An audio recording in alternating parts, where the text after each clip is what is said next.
Good morning, children. Welcome to your science class. How are you? Are you giving rest to your eyes? Good. Can I ask few questions from previous classes? What is meant by heterotrophic nutrition? Give two examples of parasites. What are the uses of symbiosis association? Why the leaf of Nepenthes modified into jug-like structure, picture shape? What is the use of releasing digestive juices on decaying tissues by saprophytes? Very good, children. Good response, children. Keep it up.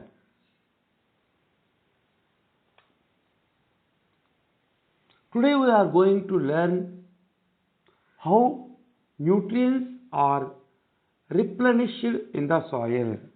Replenish means increase, improve. Children, have you seen farmers spreading or spraying manures or fertilizers in the fields? Or gardeners using these manures, fertilizers in lawns? In our house also, our parents add these manures to the potted plants. Do you know why this is done? Okay. Plants absorb nutrients from the soil.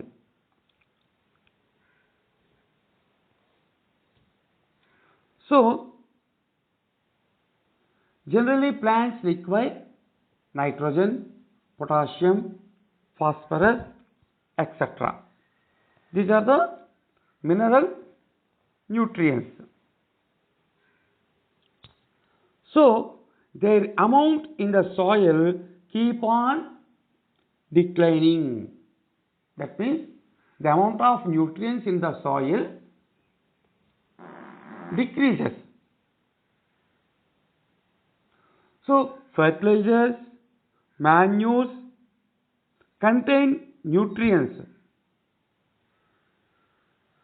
These nutrients need to be added from time to time to enrich the soil. So, farmers are using these nutrients. We are listening the names: gromor, ammonia. These are the names of fertilizers. And compost. It is a natural manure. So, farmers add these to the soil. What will happen? These fertilizers, manures enrich the nutrients in the soil. Enrich means increase. Make the soil fertile. So, we can grow plants and keep them healthy if we can fulfill the nutrient requirement of plants. Children, usually crop plants, rice crop, wheat crop, these crop plants absorbs a lot of nitrogen. So, the soil becomes deficient in nitrogen. Lack of nitrogen. Last class we studied symbiosis association. Once again we repeat.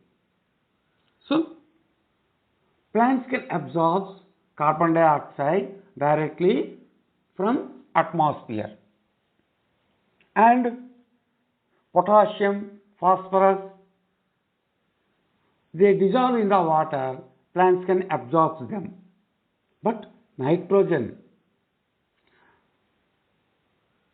our air contains 78% of nitrogen, but plants cannot use them in the form of gaseous state.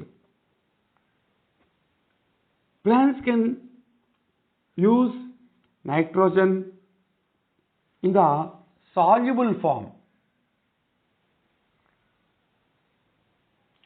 Okay. So, how is it possible? Let us see.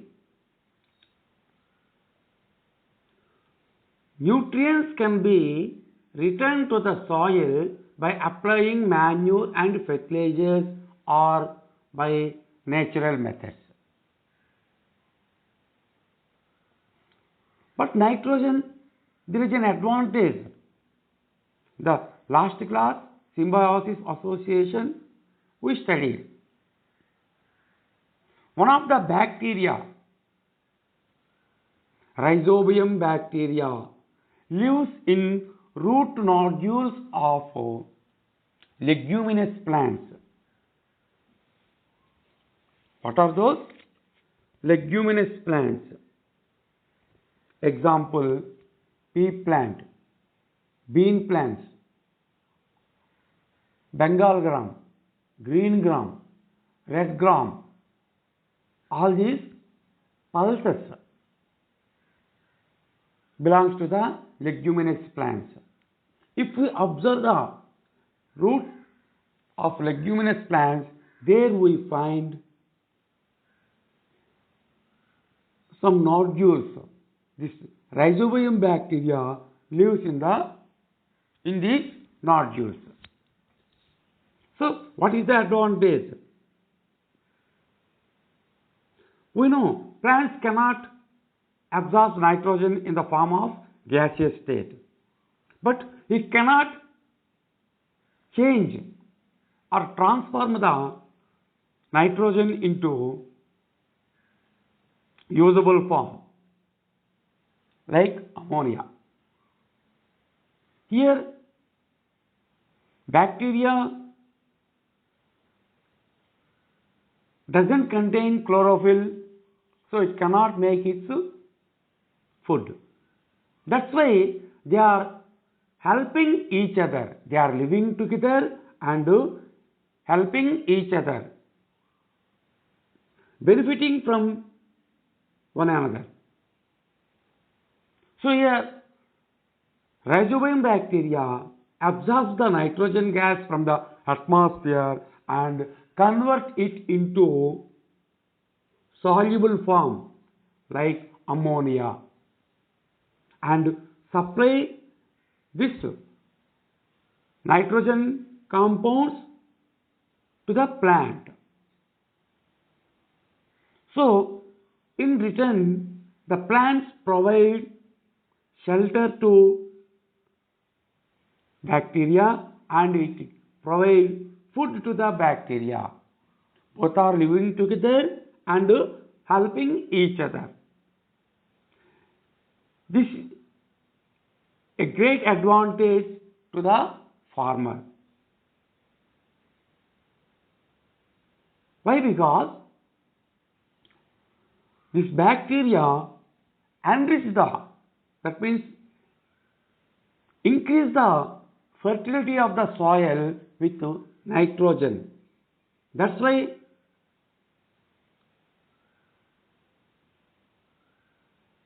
symbiotic association is great significance for farmers. So, it reduces the farmer to adding nitrogen, fertilizers to the soil.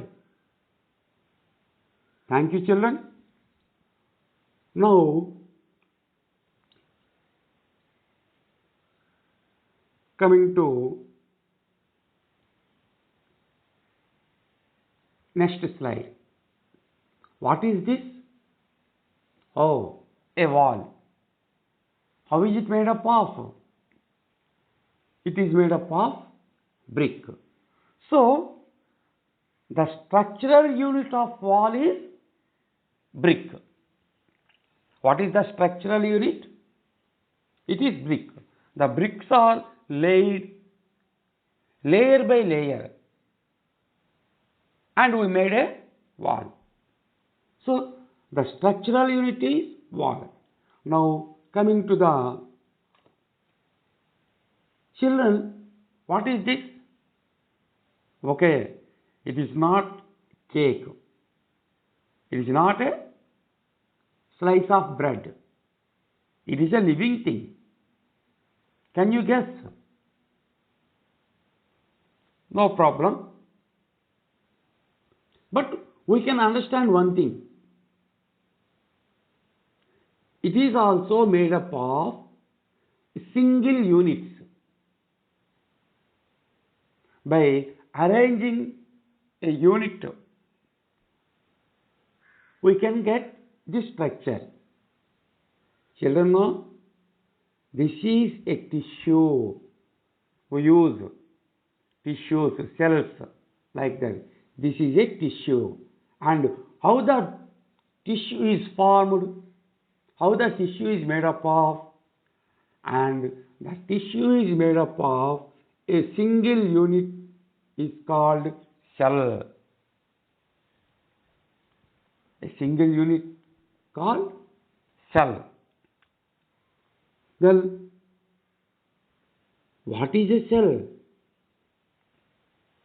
Cell is the structural and functional unit of an organism.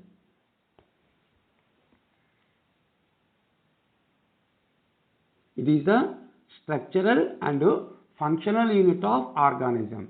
That means every organism is made up of these cells. Our human body contains billions of cells. That means our human body is made up of billions of cells. So it is the structural unit of human body. We know the characteristics of living things. Living things digest food, living things respire, reproduce, living things can grow, living things can locomote. So these are the characteristics. So we can find all these characteristics and life processes in a single cell also. So this is the functional unit of living organism. So cell is the both structural and functional unit of living organisms. Children, it is microscopic. That means very small. We can't see with our naked eyes. We can't see with our bare eyes. So we can see them with a microscope. What is microscope? Microscope is a device which magnifies the object several times. So cells are microscopic. We can't see with our naked eye. Now coming to the what are the parts present in the cell? You see, around the cell there is a thin layer. So the cell is surrounded by a thin membrane called cell membrane. So what is the membrane that encloses the cell? That is cell membrane. You see children, in the middle of the cell there is a spherical structure.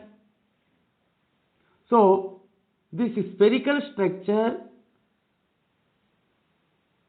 at the center of a cell is called nucleus. What is that one? Nucleus.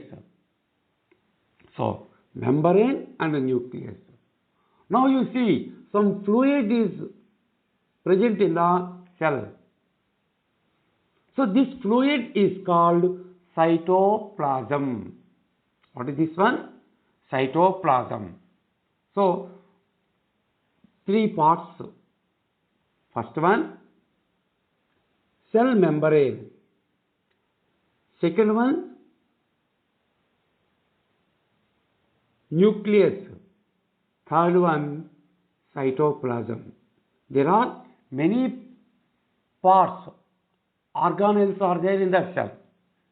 We will study in higher classes. Do you know children the names of amoeba, paramecium and bacteria? What are these? These are also living organisms, but these living organisms made up of only one cell. Human body or a cow or a tree, elephant, tiger, deer, these bodies contain millions of cells, but amoeba, paramecium, euglena, bacteria, these contain only one cell, single cell. So this single cell can perform all the activities like respiration, nutrition, excretion, reproduction, etc. So the single cell organisms are called unicellular organisms. Okay. See, this is the typical structure of the cell. To observe the different parts of the cell. If possible, try to draw the diagram. Children, in this lesson, we have learnt many things. Once we recapitulate them. First one, plants are autotrophs and they prepare their food by themselves. Animals and some other plants are heterotrophs. They cannot prepare their food. They depend on other animals or plants for their food purpose. So animals prepare their food by the process called photosynthesis. Here, plants prepare their food by the process called photosynthesis. Here they require sunlight, carbon dioxide, water and chlorophyll. So this chlorophyll can convert carbon dioxide and water in the presence of sunlight into a simple sugar called glucose. In this process, oxygen and water also evolve. So oxygen and water are byproducts. This simple sugar that is called glucose is called product. Now coming to the next part. This excessive glucose is converted into starch and stored in the different parts of the plant. Then the starch is converted into proteins and fats by using nitrogen, phosphorus, potassium, etc. minerals.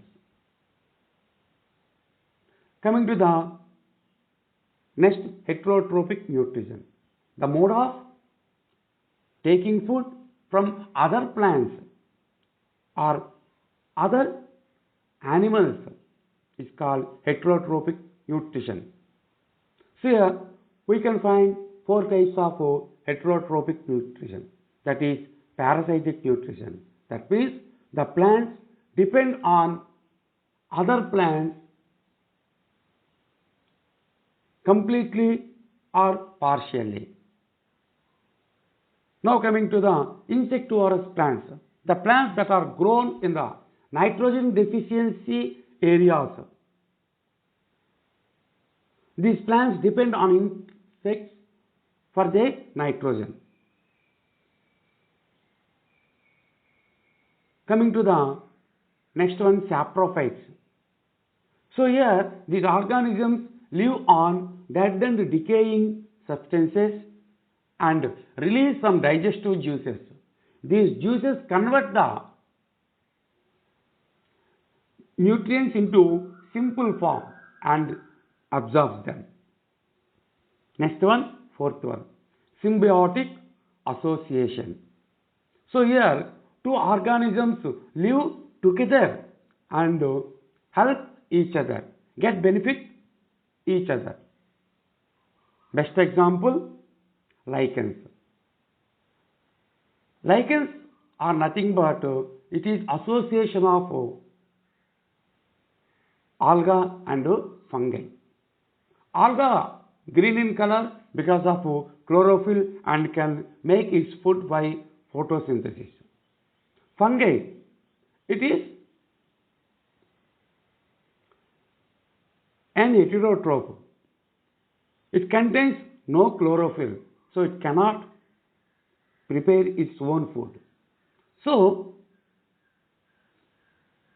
alga prepare its food and give it to the fungi, supply to the fungi. Fungi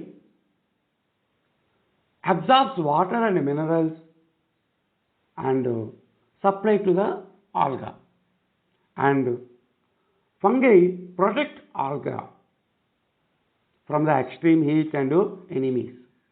So in this way they are living together and helping each other, getting benefit from each other. So this type of association is called symbiosis association. Next, plants can absorb nutrients from the soil. So if it continues, the deficiency of nutrients will happen. The soil becomes unfertile. That's why farmers adding manures, fertilizers to the soil. Some of the natural processes, that means symbiosis association and also saprophytic nutrition. Nutrients are added to the soil and they enrich the soil with nutrients. Okay children, thank you very much for listening. You read the textbook several times and make your own questions from the textbook. I kept PDF. You read that one. If you understand, no problem. Then if you can't, watch the video 2 or 3 times. Then you start writing worksheet. Thank you children. All the best.